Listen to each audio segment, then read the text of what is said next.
Yeah, well, we learned tonight not to ever count out the UTEP Miners.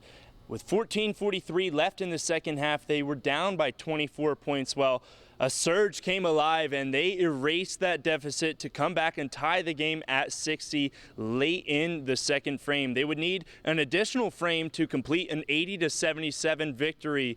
A career high tonight for Bryson Williams, 34 points, 17 for Daryl Edwards. After the game, Bryson Williams said, this was just another game for him. Well, he'll have another game and another opponent that he's very familiar with on Saturday when these two meet again in San Antonio. The UTEP Miners improved to 11-7 on the season, 2-3 in conference.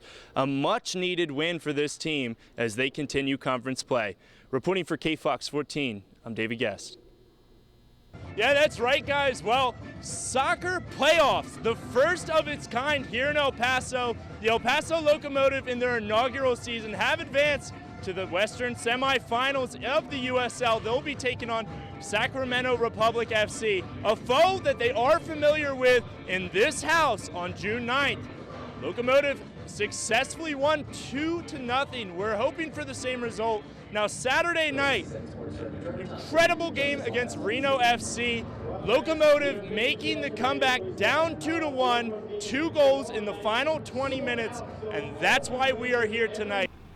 The matchup for the 86th annual Sun Bowl was announced earlier this afternoon. Florida State will face off with Arizona State. Now, I am outside of the Sun Bowl Stadium where some fans may find themselves come game day, being that more than 6,000 of the seats were taken away due to renovations. Now, I'm being told by the selection committee that both these teams' fan bases travel very well. Game day is set for December 31st, a noon kickoff.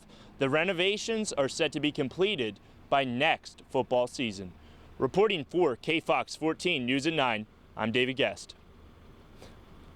Both teams coming into tonight 1-9, but they put on a show. And really what made the difference tonight for the New Mexico State Aggies was turnovers. 0 turnovers for the Aggies tonight. You know, that's really played a difference in this season. Coach Martin after the game saying that a lot of games decided by turnover margin and just decided by little mistakes, little miscues that could have resulted a loss into a win. Now, a win coming tonight for the Aggies, 44-35. Now, how did we get there? 14-13 at half seemed like anybody's game. Now, the Miners on those 2 field goals had a chance to get into the end zone, settled for 3. That Aggie Nation cheering on an enemy tonight in the Pan Am. That was University of Texas El Paso transfer guard Evan Gilliard. Gilliard became the first student athlete in the history of this rivalry, which dates back over 100 years, to swap jerseys. Gilliard was the leading scorer at UTEP last year, and he makes his first appearance, becoming eligible earlier this week, just a few months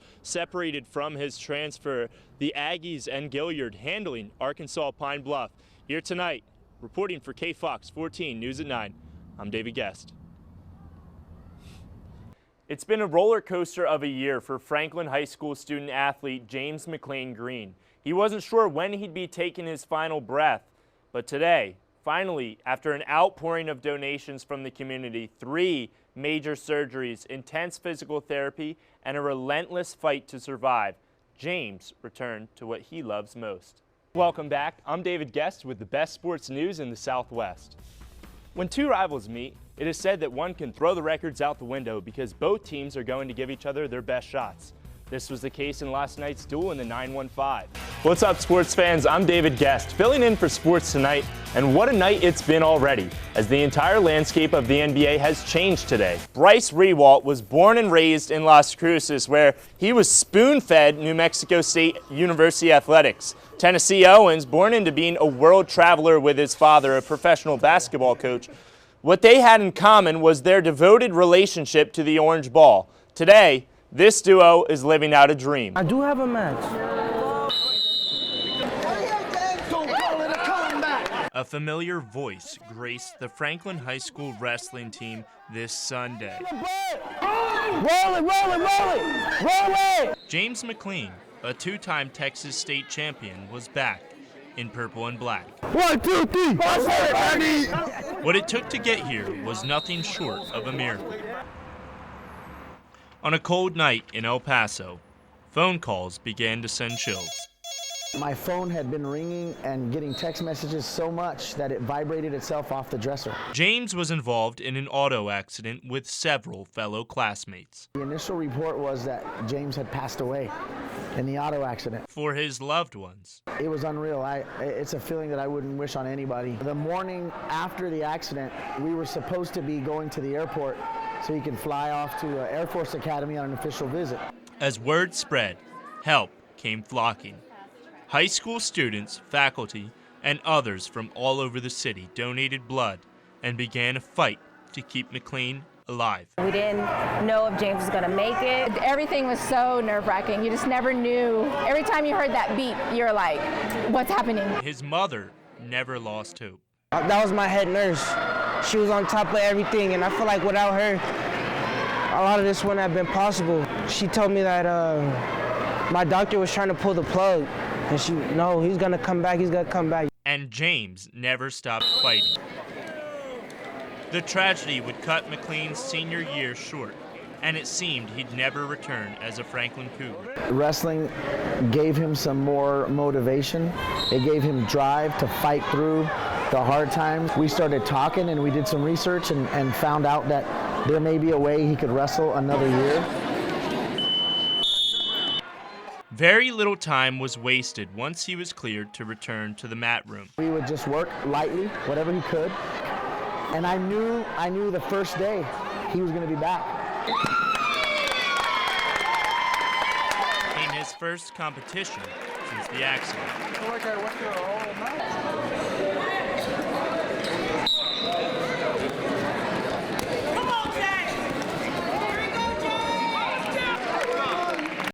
Knowing the adversity he's faced makes those around him ever more grateful.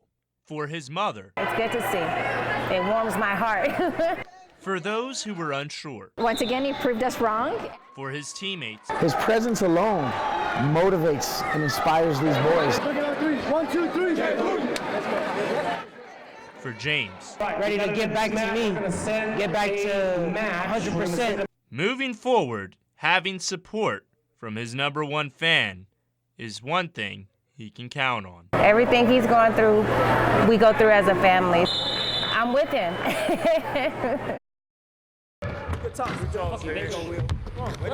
We would actually walk to the games, me and my dad would, both football and basketball. I remember when they would have the WAC tournament here, my parents actually let me skip first grade that week and just come hang out in the arena and watch games all day. I was so bought into the program, and it's so awesome having a Division I program here in Las Cruces. I think any kid growing up in Las Cruces kind of wants to eventually put on the crimson and white jersey. The Cowboys are 6-6 and the Colts are 6. Yeah, because you're in a terrible division. Okay, and you're not? No. Texans, Titans, Colts. Arguments like these can be expected in a household of competitors. But these two were once teammates at Centennial High School. I remember that day that he transferred, I texted my dad, like, hey, that Tennessee kid, he's here at school today. It was like an instant connection. When college came calling, they were separated again. Tennessee would go on to play basketball at Alabama Huntsville. Really the only form of contact we had was playing Fortnite. He called me one night and told me he was gonna be on the team here. The two united in 2018 at the university. Tennessee served 1 year as a redshirt. Shortly after Tennessee's arrival, another Aggie fan joined the coaching staff. Never in my wildest dreams did A, I think he would be an Aggie, and B, me too again. Fast forward to 2019. Tennessee was cleared to play, and Bryce got a new opportunity. He was brought on as a manager. We kind of talked him into It it. kind of took a turn where I didn't expect it to. With only a week before the season opener, Bryce began practicing with the team. We were down to 8 guys at times, and so we threw him in there. He did well, played fearless. He was added to the roster.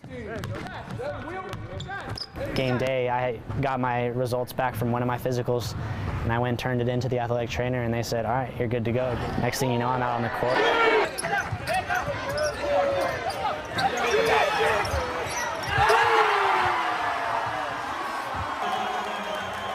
I've probably gone back and rewatched it 20 times. Everybody's an Aggie, and to watch these two kids get to trot out there wearing the crimson and white is pretty neat. Though they won't be getting minutes in crunch time. They're a big part of what we do.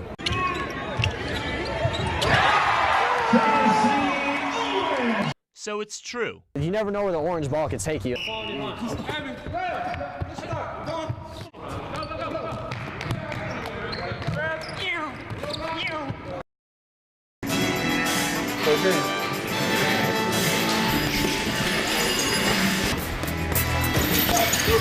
My name is Savion Kent, and I'm a professional boxer fighting out of Las Cruces, New Mexico. I'm 1-0, I'm 1 knockout.